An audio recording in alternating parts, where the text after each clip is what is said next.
preview time. Footy and Frothies, Daggy and Barney back again to have a look at round 10 of the National Rugby League. Yep. Review's up. We've done that. Yep. Just spoke for 2 hours about rugby league. We're going to talk about it for another 25 minutes or so and see what lies ahead of us. What's happening in the world of, have you looked at PCT, Frank, or as usual, nothing much? I did have it here. Good. So the Footy and Frothies comp, overall, we have Polar Bear sitting on 50 points as our leader. Pretty sure he's a Footy and Frothies ring-in from years ago, but maybe he's disassociated himself from us. So it's Don't blame him. The young fella, Pommy bloke used to play cricket with us. Anyway, I'll get to it. Currently running first in the Footy and Frothies comp, 6th overall in the cash rank is Big Jimmy 13 on 48 points. We have Mug Tipper and Gasmus running 2nd and 3rd on 46th. There's a run of 4 on 45, and then there's a run of 3 on 44. I'm included in one of those. I'm running 9th overall in the Footy and Frothies, 37th overall in the cash, and I'm on margins. So your brother's leading the margins on 44 points. Jack? You're on 42. Yes, Jack Jags is running 8th in the Footy and Frothies comp. And you're currently running 13th, which is 48th overall, and you're on 42 points. So a whole round is between yourself and the leader, which is not too far to drag back, realistically, considering there's another 18 rounds to go. So it's got to find that one or two. It only took me to round 20 last year to get going, so let's see how we go. Always ahead of the curve, me. We've got... Let's start. There's something else I was going to plug. There's going to be an upset or two just about every week, the way how close this comp is these days. So. The other thing is, I think just being aware of when teams are not with us, and I'm spewing. They're about to fall over. I'm spewing. I didn't, just stick with potting the Warriors as I had done. But anyway, self-reflection's always quite painful. We kick off Thursday night with is there anything else we usually talk about in this part? I feel like there is, but I can't remember what we do. Good TV. Hello, everyone. Subscribe, leave us some feedback. And we kick off round 10 with the Dolphins hosting the Seagulls at Suncorp, 10-8 on Thursday. For the Dolphins, Herbie's back at 4 with Tessie New going out with his injury. And I think he would have gone out without injury, to be honest. Yeah, Kenny's back on the bench as well, which pushes Kurt Donahue back to 18th man. For the Seagulls, they welcome back Ben Turbo. Ethan Bullimore goes back to the bench. Nathan Brown's got a hip flexor. He's popped out. And no Croker due to the concussion, which sees Carl Lawton start and sees Gordon Chan come Tong back onto the bench. Player of some good promise. Lead us away. They really should be starting him, to be honest. I think so too. Adds a hell of a lot more than Carl Lawton, in my opinion. I just think the Dolphins are creating more opportunities than the Eagles at the moment. I know they've got their early spread and they've got Tommy there and plenty of attacking weapons, plenty of pace. But I just really like what the Dolphins have been doing, especially through the middle of the field and some of the link plays between their 6-7 and their outside backs. Compared to some one-out efforts in the likes of Trbojevic and DCE. So I'm actually going to tip the Dolphins 1-12. I just think, as I said, creating more options. Man of the match, Cody. I think he's just absolutely on fire at the moment, Cody Nikorima, and I think he'll be a big part of getting the Dolphins the win if they do. And I'm going to go with Herbie, first try scorer, coming back. I think they've missed him. I think he's very physical and fast, and given the right opportunities, can score the first try in this match for the Dolphins to win 1-12. Agree. I think it'll be a bit of a shootout, though. I think it'll be pretty high scoring, and you'll be seeing a lot of tries in this game. So. I agree. I'm concerned that Manly have gassed out a bit of late, and we've seen the Dolphins just have the capability to keep punching till the bell goes. I'm going to go with the Dolphins as well, also being at home. Probably being away from the complete wet of Sydney will help as well. But I just think they'll find the 28 points they need again to beat this team. Man, I'm going to go first try score Ewan Aitken. He's just building into this season nicely. He does hit some nice lines and can target a Burbo or he's on that side, isn't he? A Bentravojevic, someone out there where they've had some issues. And man of the match, with Carl Lawton being here, we were a bit critical of him earlier, but let's go with Jerry Marshall King to get back into this, get back into his groove here. Nice. I like it. Penrith back at home for the first time in nearly 2 months. Host the Bulldogs, 6 o'clock Friday night at Blue Bet, which makes me think I'm going to skip the middle of town Friday evening. Nathan Cleary's back. Well, I was thinking about maybe going down for the meat raffles. That's a different story. Nathan Cleary's back, and that pushes out, obviously, Schneider. Paul Alamote comes in for Tungo, who's suspended. Did a fine job in his debut for the club. And Liam Henry's back onto the interchange bench, which pushes Eisenhuth out. Seraldo has named an unchanged team. We will watch with eagle eyes to see if Connor Tracy comes off that extended bench, which would obviously push Taff to the Pine and probably Bailey Hayward out of that team. Out of the team, yeah. Or Curtis Moran. Yeah, Jack Cole stays at 14. He loves playing that reserve half every time Cleary's just comes back. Yep. Doesn't really do it for anyone else, but anyway. I suppose when you got a Ferrari, why not? I think it's a pretty good game. I'm not ready to tip against Penrith just yet. I think give it a couple of weeks and I will, but we will go with them again. I think Bulldogs coming off that average game and Penrith coming off just blowing out the cobwebs late last week. Cleary now with that 3-4 weeks into Origin, I think he'll start wanting to really have some say, and I'm going to give him man of the match. And I go Paul Alamote off his great debut against his old club to get on the board with the first try. I think, end of the day, they're just going to do what Penrith do. The forwards will go through the motions, drag the Bulldogs out just beyond where they can swim, and that'll be enough for them. Yeah, well, to be honest, if Cleary wasn't back in this team, this would probably be one of those upsets you were talking about earlier. Dogs have been in really good form. They have rarely backed down all season, and taken the match to everyone. I think this will be really close until the last 15, 20 minutes, and Penrith will do what they do and sneak away and put a 13-plus score on the Bulldogs at the back end of this game. You got the likes of, obviously, Critter, Kikau, Burton that are going to want to have top performances here against their old team.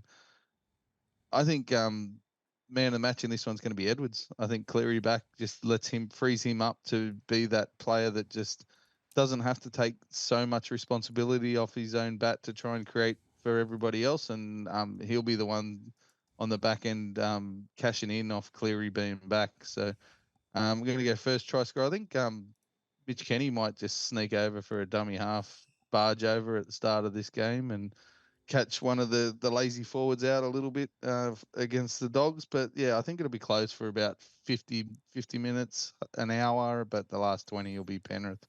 And Penrith wins 13+. Beautiful. We get to the main event on Friday, which is Para hosting the Bronx at Combank. Blaze Talangi is the new fullback with Gutho undergoing surgery. Sean Russell into the centres. No Morgan Harper. Sanders and Dylan Brown still the halves. Bryce Cartwright is back from injury, but he's starting on the bench at the moment. No Adam Reynolds, which sees Josh Rogers at halfback in his second NRL game. Corey Oates comes onto the wing for Arthurs. And Jack Gazowski makes his club debut.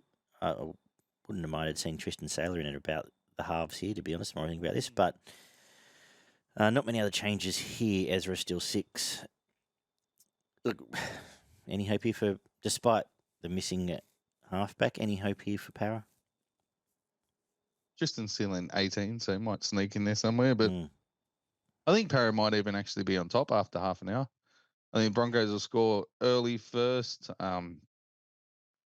Parramatta will do everything they can to win this game the way that their team sets up, and that's through the middle. Gillard, Paulo, Madison, Hopgood, really trying to take it to the Broncos forward pack, and they may even have an edge for half an hour. The last 50 minutes of this game, though, I can see being a bloodshed, to be honest. Once you get some of that forward rotation tired from the Eels, get into that forward rotation, and then the second stint from some of these guys coming back being tired and beaten up. Haas, Piakora, Ricky, Carrigan will just be having their way with them in the last 20 minutes, half an hour of this game, which we'll see, Mam and Walsh just put on plenty of points at the back end of this game. Broncos 13 plus, but a late 13 plus. Mariner first try scorer. And I'm going to go with Ezra Mam, man of the match. I think he's been fantastic in everything he's done recently, and he could really break this game open with some physicality, running, pushing people off, and some short kicking back into the game. Super interesting that, only I'm just saying this for something to talk about because I literally agree with everything you've just said. Interesting they've parachuted Gazowski in ahead of the likes of Baker and some of those other back rowers. Doesn't bode well for their immediate prospects. But anyway, doesn't make a lot of sense for mine. Watching Jack for his career, but that's what I mean. Maybe they're missing something. Maybe I'm missing something. They're not. But yeah, I agree. That this I think after 50 minutes, if you took the points from every game, Parra'd be running second. But that back half hour is a major, major concern. That middle will collapse just as it's done almost every week, and that'll be led by Carrigan. And Payne Haas second stint. I'll say Carrigan man of the match just to not go with one of the other two, but Walsh and Mam will just run a complete muck. And first try scorer. He missed last week for me, so I assume Selwyn will score first here. To really we'll probably score a hat-trick. Stick the knife in. All right, that knife goes further in with the Tigers hosting the Knights at Tamworth, who I saw Shane Richardson in his email out, the club email out to the members, say next year they won't be going on any country road trips or New Zealand road trips. Well, I think, they give away 2 home games every year, one to New Zealand and one to Tamworth, and then they go to Bathurst as well. So I think he's just trying to be realistic about financial viability of it all, to be honest. Anyway, that's all irrelevant here because as Stafford was back against his old club, coming in for the Tigers to replace Alamalo. Naden goes to the wing, which I like. Lockie Galvin and Sullivan is the new halfback with Caesar being suspended. I was actually really looking forward to seeing Fainu get a proper crack, but apparently he's got a hamstring issue, which is very unfortunate. Would like to just see what he's got under the bonnet. If nothing else, Appy's back though, which definitely helps. Bateman goes back to an edge and Papley comes into the lock position. And Newcastle look pretty much exactly the same. Oh, they get Frizzell back. That's annoying. And also Jacob Saifidi back as well. Lucas back to the bench. Cartwright and Hetherington both drop out of the side. I can't at this stage bring myself to tip the Tigers. The keys will now be given to Lockie Galvin, I assume. I'd like to see Buller get more involved, as we talked about. I'm going to say Knights 1-12. I think this will be another bludger. And Adam Elliott, man of the match, getting through a bunch of work through mid. I think it'll be one of those games where it'll be 18-12. And just your Frizzells, Pierce, Pauls and Elliott seem a bit more up and about than some of the Tigers forwards at the moment. First try scorer, Bradman Best, Origin looming. And, we just know the concerns around those Tigers' edges at times. So we'll go with that, hey? Barn? Yeah, there was a couple of changes in this game that I was really looking to pick the Tigers. To be honest, I was looking for a couple of upsets this weekend because I'm pretty sure there's going to be a couple. And this is one that I was leaning towards, but then I saw Frizzell named for the Knights, and I saw Bud Sullivan named for the Tigers, and that just completely switched everything out that I thought. Yep. Toa in is a big in, so is Coruscant. I think they both will add something to this team, and I think it will be close at the back end of the game, but I just think there's going to be a little bit. To be honest, I wouldn't be surprised if Frizzell was the difference in this game. I would not be surprised if he scores a try and belts a couple of blokes that are halfway through a gap on their way to, putting points on for the Tigers. And I think he's a massive in for the Newcastle he's actually side. We'll talk about Crichton in the review. His early season form, he almost has to be in a New South Wales team. Yeah, he was brilliant at the start of the year. I think the Tigers will score first. I'm going to go with Olam, the first try scorer. I just think once it gets into that arm wrestle and that grind through the middle, the likes of, as you mentioned, Kai Pearce-Paul, Leo Thompson, Jaden Brayley, who's actually been quite good defensively recently, and is picking up with some of the service out there. And Frizzell, I just think, the back rowers will probably take this game away from the Tigers at the back end. So Knights 1-12, Frizzell man of the match, and Olam first try scorer. 5:30, the Dragons host the Bunnies. Where at? Oh, Net Strata Jubilee. Cool. Unchanged lineup here for... No, it's not. What am I talking about? Sully's back. Tuipulotu's out, and Lomax shifts back out. So he looked pretty familiar. Leilua has also been named. Latrell's back for the Bunnies, who lose Cam Murray, Jai Gray, Dean Hawkins. Dion Tauapa makes his NRL debut. You were saying you watched a little bit of his highlights there. And just trying to see what kind of game he's going to bring to this team. Any to shed? Or not really? It looks like a running 5'8" with a short kicking game. So I'm not sure how that helps them at 7, but yeah. They've parachuted Shibasaki in from Townsville to cover the wing spot, and Havili is going to start at lock. Matthew French will play his first NRL game off the bench because the stocks are now very, very thin at South. I think the injury toll's too much. I actually gave a bit like that last game. Gave quite a bit of thought to the Bunnies pulling this one off with Latrell back. The spine's looking okay last week. Kolomatangi being good, but I just think we're now really at the bottom of the barrel with some of these. I think once we get into the rotation, Dragons are at least going through the right motions, and this could be an average game, but I'm going to go with them 1-12. It'll probably mean that Ben Hunt had his fingerprints on a couple of points. I don't think he's been as great as he could be of late, but yeah, definitely not. Should do enough to get him around here, and it's been a minute between drinks, so Tyrell Sloan with a point to prove, perhaps scoring first. Any here?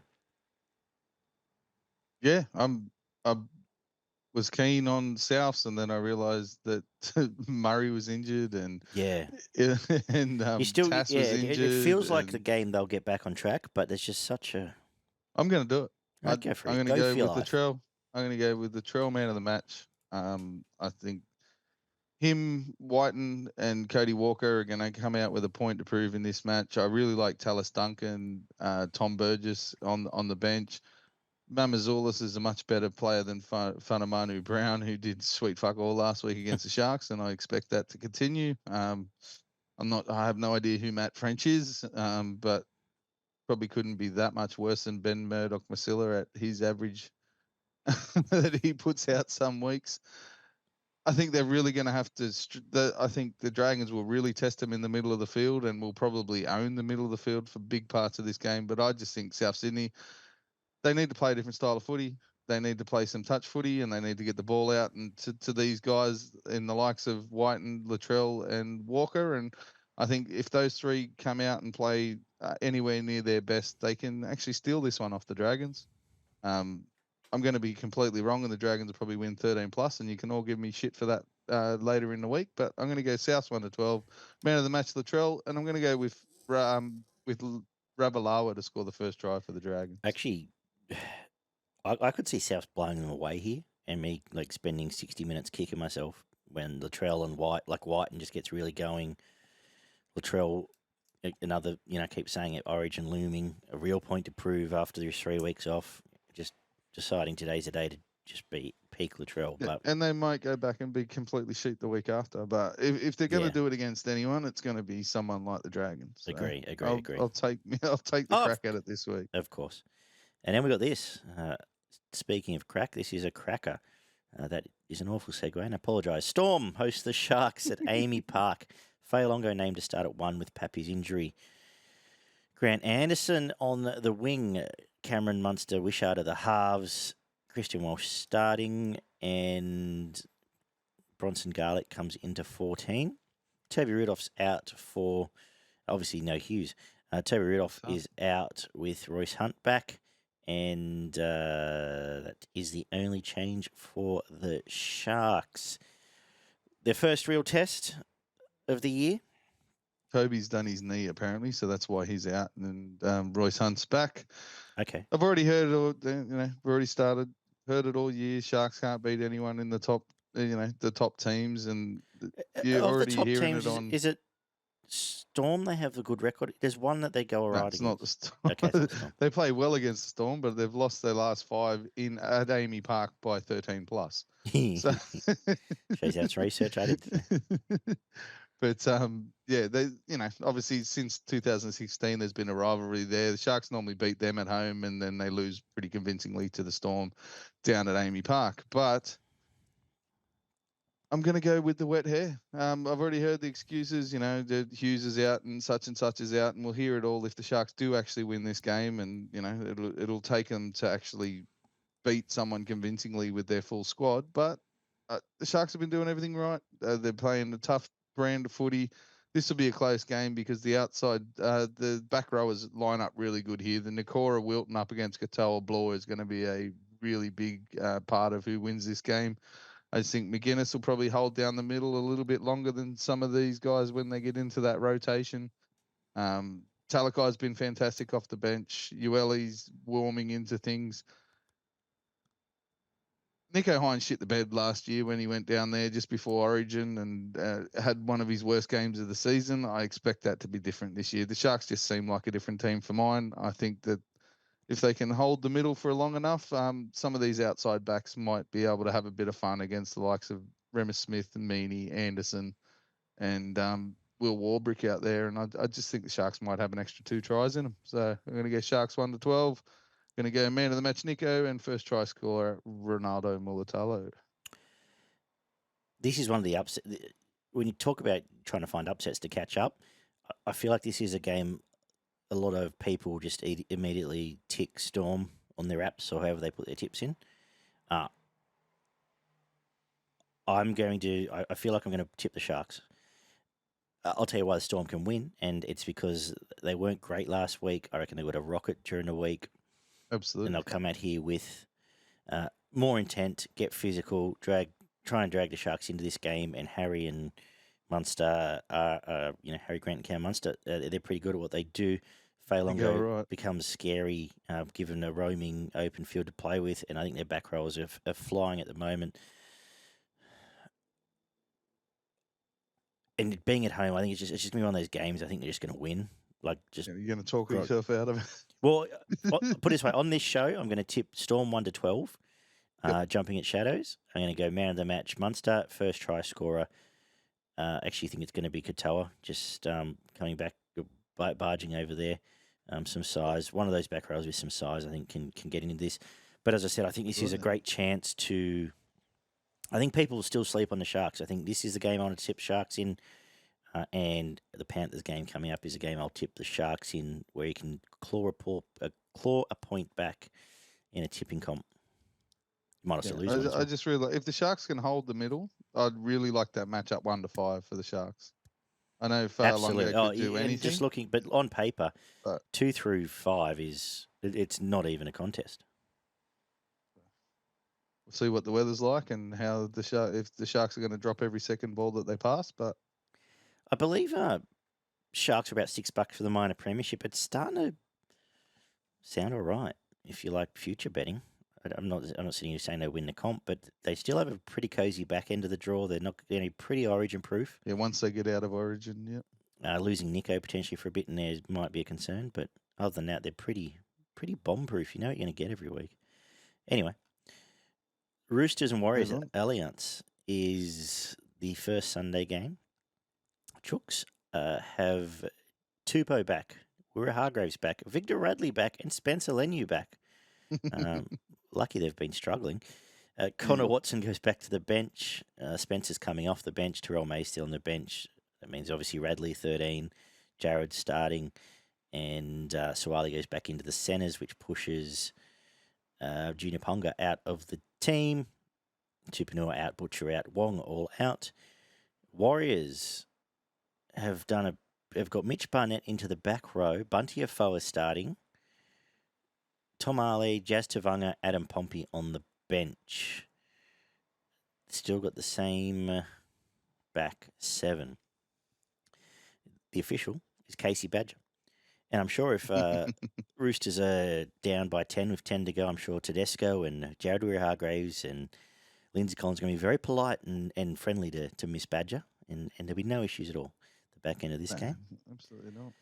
That said, it won't matter because they'll win by 30 here. I think Roosters are red hot. The ins are all ticks. I love what they're doing. I love what Connor Watson's doing. I love that Angus Crichton is on absolute fire. And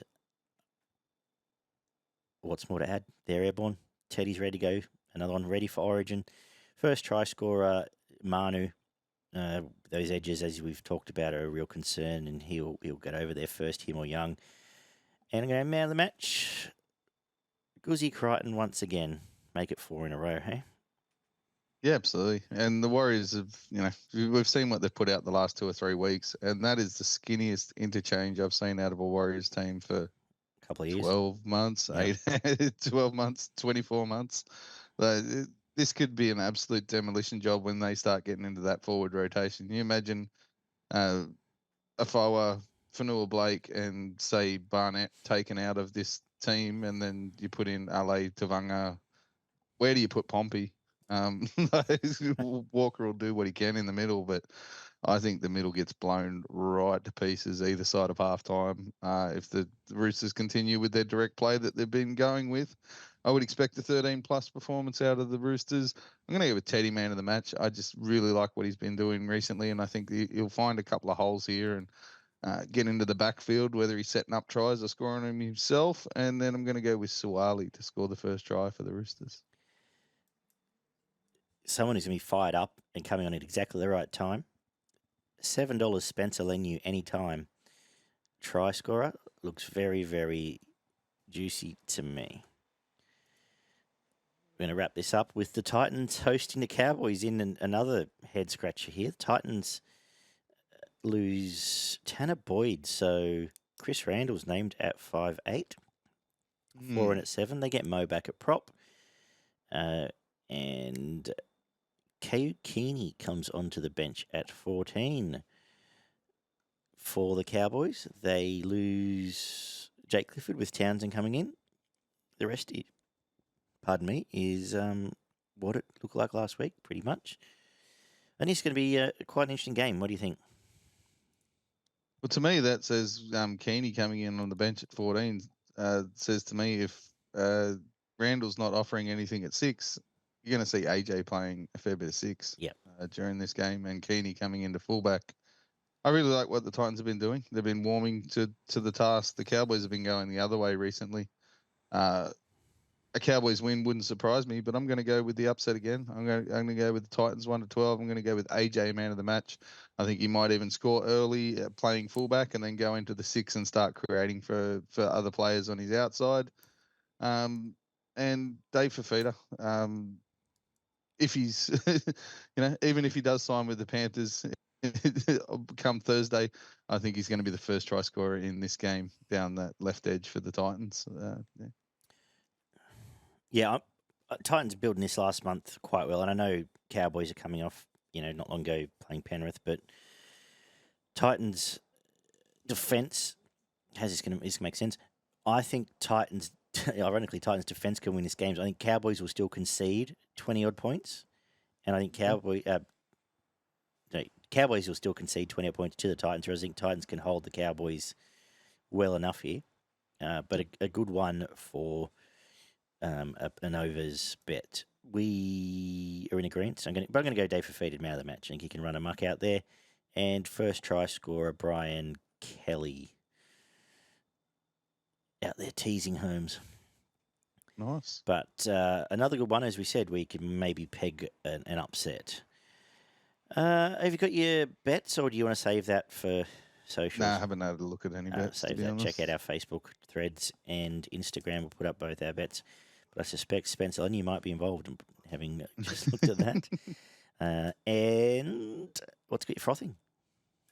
Oh, obviously, Sharks and Storm for mine. As a Sharks supporter, I think that's going to be close to game of the round. And I really like what the Roosters have been doing, to be honest. I'm more than happy to sit back on a Sunday afternoon and hopefully watch the Roosters continue with the style of play they've been playing, and I expect them to put the Warriors to the sword.